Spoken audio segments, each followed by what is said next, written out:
Companies that deal with the sale of goods have many ways to manage this, and they have to choose one in order to find out the most efficient for the department and for the company as a whole. In managing inventories, there are normally six categories of cost. First, which is purchasing, it's how much you spend on buying materials. Then you have the ordering cost, which is the cost to create and process the order. Then you have the carrying cost, which is the cost to hold inventory in a warehouse, on consignment, or any method the company chooses. It all costs money.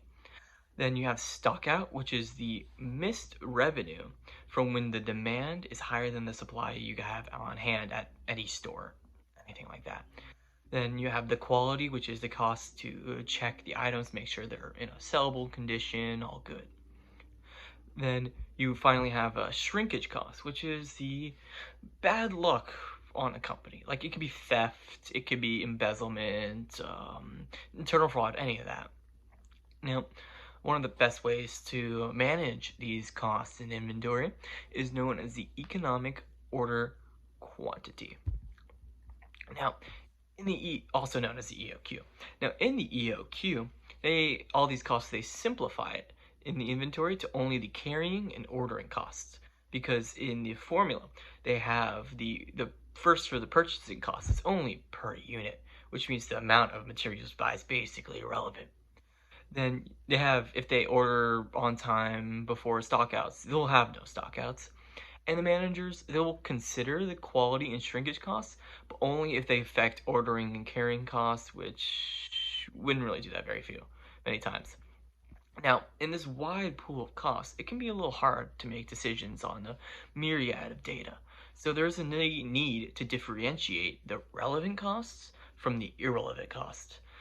And in all of this, there is a fair amount of prediction happening. And obviously, if you're making a prediction, there are prediction errors. So in order to know the margin of error in the predictions, the accountant, they got to take the monetary outcome from the best case scenario with the wrong predicted amount. Essentially, it's the budgeted units and variances.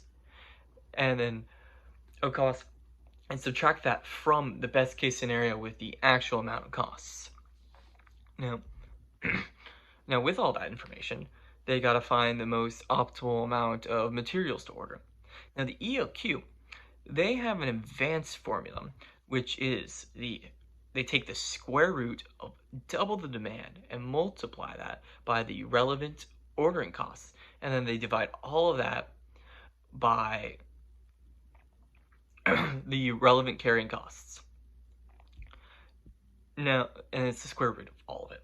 Now, not only does the EOQ determine the amount that they should order, but also the time to do it, like when. And which they take the amount of days it takes a company to place and receive an order, also known as purchase order lead time.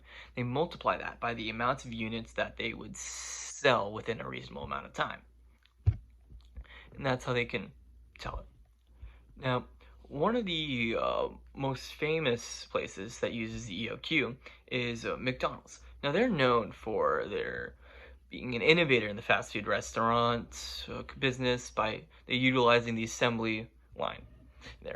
In their efficient EOQ model, they use it to predict the best time of when to order more materials to minimize the spending on rush orders and holding costs, to find a perfect balance of not having too much inventory on hand, incurring a high carrying cost, or having too low inventory on hand, incurring stock out costs, and find a good middle with the EOQ.